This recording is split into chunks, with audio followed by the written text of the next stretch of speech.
8:22 on a Tuesday. Welcome back to Good Day. Thank you so much for joining us. Hope you have a coffee cup. If you do, I need to refill. Just saying. Well, you know, as many of us are still looking for a job, you know, we can get off that government dime. Great news is the job field is getting more and more robust if you're a regular employee. Even in South Carolina, nationally, it's all happening. Great news for the job front. The problem is if you're prior service, prior military, still having problems getting a job. Laura Cook, why is that?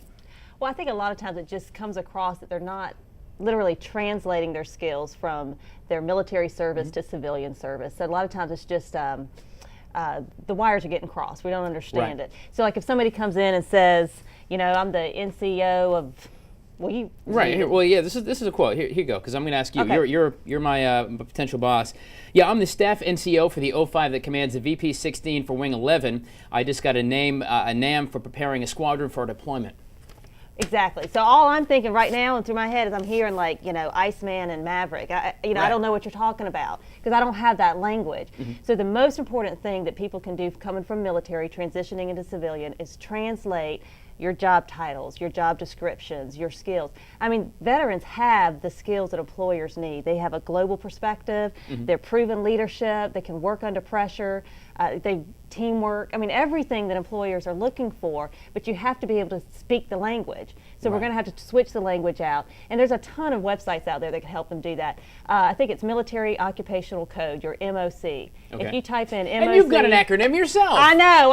And that's the main thing is to not even use those acronyms. But if you do your MOC translator, there's a lot of programs out there, government programs and other things that will help you translate that into civilian terms and then be able to tell your story. What is your story? What is special about you? But there are a lot of job opportunities. Troops for teachers.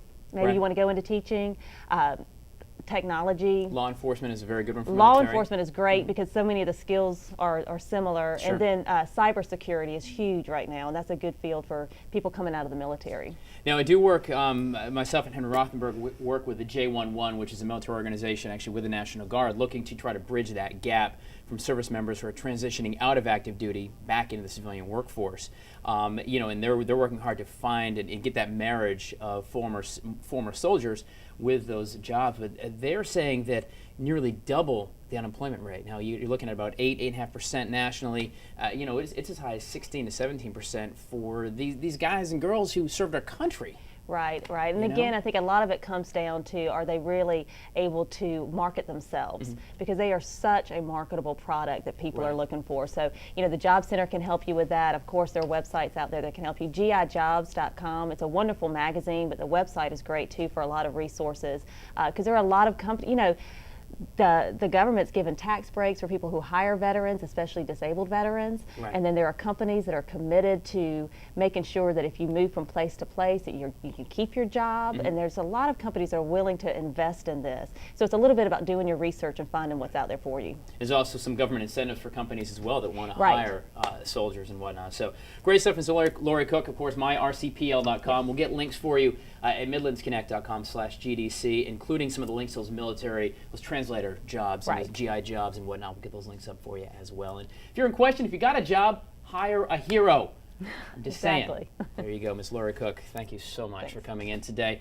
All right, guys, you know, Bill Cosby used to say that kids say the darndest things. Clearly, old Bill never used to listen to politicians, because coming up, you're not going to believe what you see and hear coming out of their mouths. Stay with us.